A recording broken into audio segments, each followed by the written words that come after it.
Hey there guys, I'm back. I just wanted to go over some of the sort of upcoming assignments that we have going on, just to kind of clarify a few things and make sure we're all on the same page. So here I'm in, turn edit mode off here. I'm in Blackboard in the week 6 folder, and I wanted to point out that we have this MLA exam review coming up. And I know that there are going to be questions about the exam, so I just wanted to talk about that a little bit. So to do the exam review, basically you just open this file, fill out the answers. They're short answers, they're not trick questions, so don't stress over them, but they should be fairly easy to answer.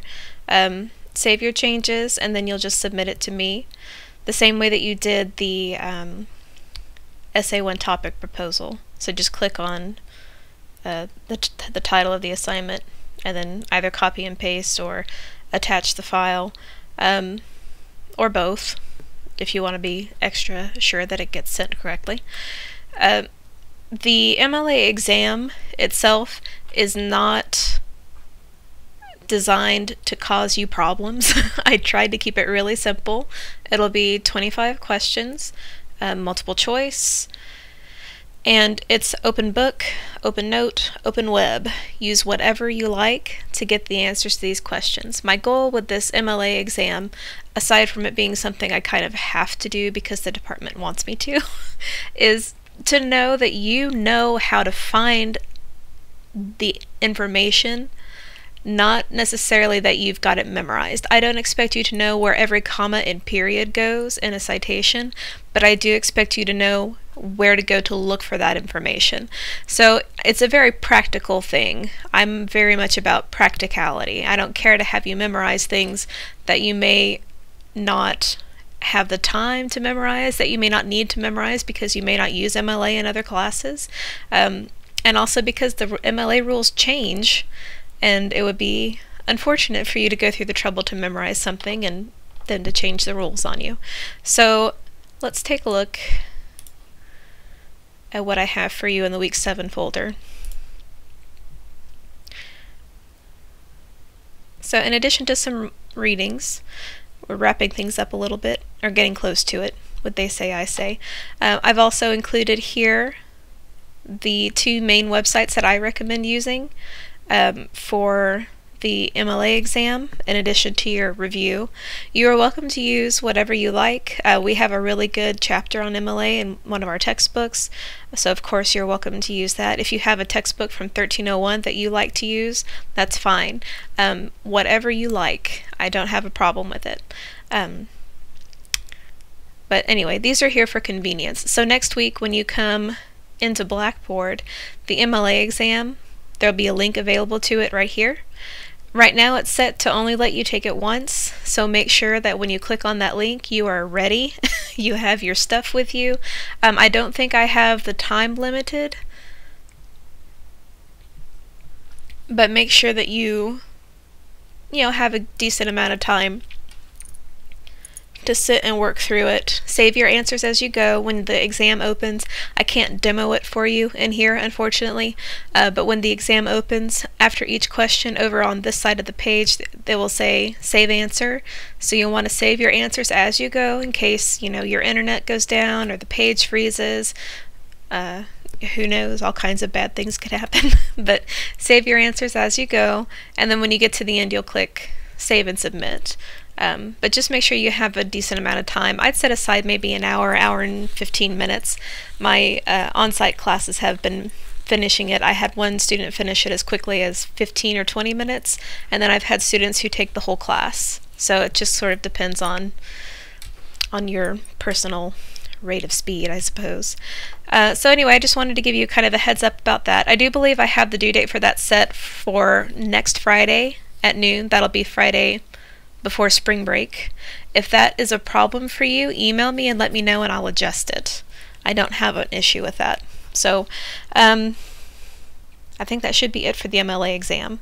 So that's kind of the first order of business. The second thing I wanted to talk to you about is Essay 2. So let's get over there to the assignment guidelines. Now, I like to do annotated bibliographies for a lot of different reasons. not the least of which is because it's just good practice.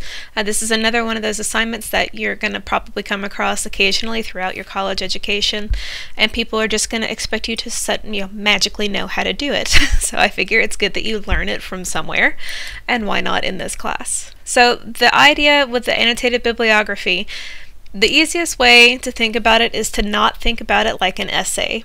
When I've had students make kind of big mistakes with the annotated bibliography, the most frequent one has been that they try to turn in a paper, like an essay with an introduction and a body and a conclusion, and that's not exactly how an annotated bibliography works. So kind of get that idea out of your head right away, if you can.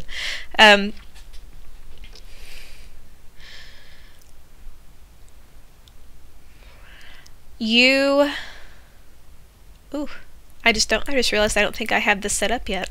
I'll have to do that. I will set up a place for you to send me another topic proposal for essays 2 and 3. Now, essays 2 and 3 are going to be ideally on the same topic. You are welcome to write on the same topic you wrote about for essay 1, if that really kind of caught your attention and is something that you're interested in. But you're also welcome to change it to something different. Again, no abortion and no death penalty. Those are my two no topics. But anyway, I'll take care of that soon. And you are going to be gathering sources. It says at least 10 sources. And the idea here is for you to prepare yourself to enter the conversation about your topic in essay 3. They say, I say, they have that whole thing in the first chapter, I believe, where they talk about thinking about writing as a conversation, and it doesn't happen in a vacuum. So the idea is for you to become familiar enough with all of the different perspectives on your topic so that you are prepared to write a competent argument about your topic for essay 3. So I do want a good variety of sources, which is really why I'm asking for all of these different types of sources. You don't want to limit your information in the annotated bibliography to sources that agree with your perspective. Let's start there. You want to know what all kinds of different people think about your topic. And it's important because in essay 3 you're going to be expected to address possible counter-arguments, and so it's really important that you understand why people disagree with you. It makes it much easier for you to kind of address their concerns effectively. So we're going to be looking for an article from a scholarly or peer-reviewed journal. That just means that it's a publication that's usually very specific to a discipline, and all of the articles within those publications go through a very, very rigorous process of review before they are published. They go through several different readers, experts in the field, and they kind of double check their sources, check their documentation, make sure the information is correct. They're a really, really good way to go if you are doing sort of a heavy-duty research-oriented paper. An online resource, not Wikipedia. Wikipedia is making great strides, I understand, at trying to make themselves more credible, but for the meantime, they're just not quite there yet, so we're going to stay away from Wikipedia because it's not particularly reliable. Make sure that when you're choosing your online sources, you refer to the textbooks and the way that they discuss how to evaluate sources. And my comp lab has some good stuff on that as well. An article from the textbook. So there's probably one of the only other caveats about choosing your topic aside from no abortion and the death penalty. I would really like for you to pick something that is at least touched on in Good Reasons. I think they're really interesting arguments. They're very up to date, especially considering they're a textbook, because textbooks take forever to go through the process to get published. So I'd like for you to kind of use Good Reasons as a jumping off point, and if you end up not using that source for your final essay, that's okay. But just kind of use it as a starting point. A book or a chapter from a book other than Good Reasons. This could be an ebook, it's fine with me, and also an article from a newspaper or popular magazine. Now, I probably will try to make another tutorial after I finish this one and kind of show you how to get to the library databases and where you can find these types of sources. So if that's a concern for you, just hang tight and I'll try to address it as well. Yes, credible. Credible sources. See, I repeat myself. Chapter 18 of Good Reasons. This has to be a 5-page paper, so that shouldn't be a problem. By the time you get 10 sources, you should have probably more than 10 pages. More than 5 pages with 10 sources. Didn't mean to cause you to panic. So don't freak out at the idea of a 5-page essay. It's really not that bad, I promise. Each annotation should be written in present tense. That's one of those kind of academic things, literary present tense. Should be at least 6 sentences long, 3 to 5 sentences summarizing the main idea of the source, 1 to 2 sentences evaluating the source's strengths and weaknesses, and an additional 1 to 2 sentences relating the source to other research or giving your personal opinion about the source's value or credibility. You don't have to include a separate works cited page. Your citations are going to be embedded into the bibliography, so you don't need a separate works cited page. So 6 sentences is the minimum. You're welcome to do more than that, and you'll probably need to do more than that. So make sure that we're clear on that. Try not to use too many direct quotations and keep them short if you choose to use them. Aim for 7 words or less per quotation. The idea is to really put the emphasis on your interpretation of the author's ideas, and you want to try and put them in your own words as much as possible. Focus on what the sources say, not what they talk about. This is kind of a really common thing with works cited entries, with annotated bibliographies, is students try to kind of make lists. They make lists. They talk about X, Y, Z, and they don't really tell me what they say about X, Y, Z. So instead of writing it like in this example, that an article or an author talks about the negative effects of decriminalizing drugs, write what the article says about the negative effects. What does he say those negative effects are? So give examples, sum up the main points.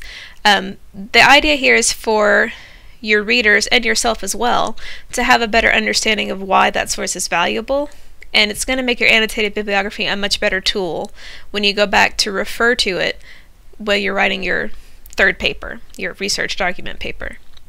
So the idea here is to prove to me and to your other readers that you know what you're talking about, you've done the legwork, you've read all these sources, and you know what the conversation is about your topic. But it's also going to be helpful for you when you start working on Essay 3, because you'll be able to refer back to it to get ideas, to get supporting evidence, to support your claims. So it's not a total, I'm not trying to waste your time. It really can be a valuable tool if you let it. Good variety of sources. Try to avoid using several articles from one book or book series, online database, website. So, for example, if you go to the Opposing Viewpoints Resource Center, whatever, I forget the exact title, but if you go to the Opposing Viewpoints database, don't pull 6 or 7 articles from that one place. Try to spread it around a little bit, just to make sure you get a good variety. Watch your MLA, the formatting, and I'll show you the sample essay, but the formatting is just kind of like a regular works cited page, but there's sentences after it. It's very simple. Excuse me. Alphabetize your sources. Use in-text citations when necessary, especially when you're using hard copy sources with page numbers. Now what that means is you'll want to use parenthetical citations with page numbers if you're using something that has page numbers. So remember too that you want to use page numbers whenever, not just for direct quotations, but also whenever you're paraphrasing or talking about specific ideas. Anytime you can reference a page, it's going to be helpful to the reader, because if the reader wants to go and see exactly what the writer says, then they have that information, and then instead of having to read the whole book or the whole 20-page article, they know exactly where to look. Try to give it an original and interesting title. Annotated bibliography is not going to cut it. So try to come up, be creative. It should be double-spaced, type 12 point Times New Roman, 1-inch margins, nothing new there. Hanging indent, full bibliographic information. and then the annotations after that. Don't skip lines between entries, and you really have to watch that formatting. And here's my sample citation, again from the textbook. It gets a little complicated when you're using things that have been printed elsewhere before. So I've included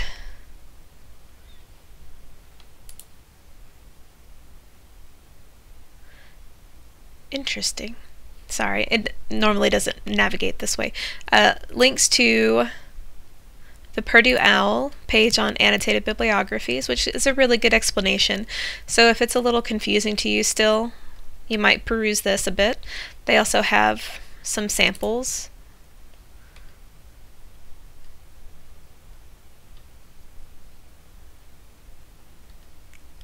Perhaps not the best samples, but you know, it's always good to look at more examples if you're not quite sure you understand. And then the other thing that I've included is actually one of my papers from many moons ago that I wrote as a graduate student. Mine is going to be a bit different from yours in that my annotations are strictly summary. There's very little of my input because that wasn't called for in the assignment. So yours is your annotations may be a little bit more personal and not strictly summary like these are, but just to kind of give you an idea of what it looks like. And again, kind of keeping in mind that this is not a quote normal essay. So really all I have are works cited entries, right?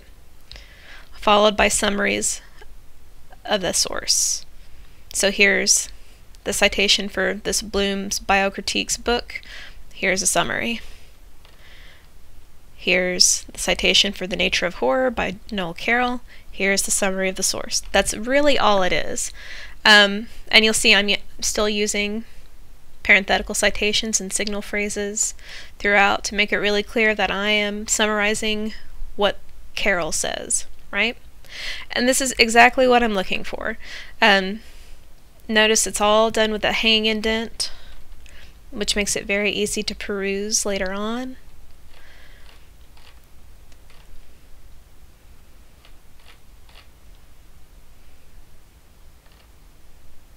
Very standard MLA documentation style as well. So anyway, this is here. It's posted in Blackboard for your quick and easy reference. And I hope you find it useful. The annotated bibliography, students tend to get a little bit stressed about it, but I don't really think it's that complicated. And I've had students who've, I've had for 1301 and then again for 1302, and when they start, they panic about the annotated bibliography in 1301, but when they get to 1302 and have to do another one that's bigger with more sources, they're always like, oh, that's no big deal. So I'm not saying it's not that big a deal to belittle you. I'm trying to reassure you. It's really not that big of a deal, so don't panic and don't let it cause you stress. I know you guys are perfectly capable of handling this kind of assignment. But if you run into any problems or you have questions about it, as always, feel free to drop me an email. All right?